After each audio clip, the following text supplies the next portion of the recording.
గుమ్మ నేను ఆగకపోతున్నవో అలసుగా చూస్తున్నవో నీ సొమ్మేమన్నడిగిన్నా సోకుల పడుతున్నవో సొమ్మ సిల్లిపోతావో నీ ఎంట తిరుగుతున్ననని అలసైపోతున్ననా నువ్వే కావాలనొస్తే నన్నే కాదంటవా ఓ పిల్లగా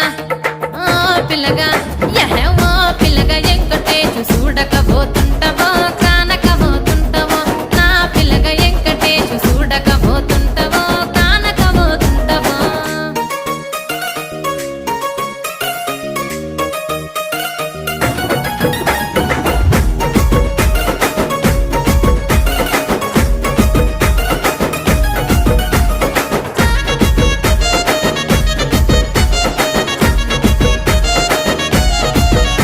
ఓయ్ కండ్లకు కాటుక వెడితే కన్యాకుమారి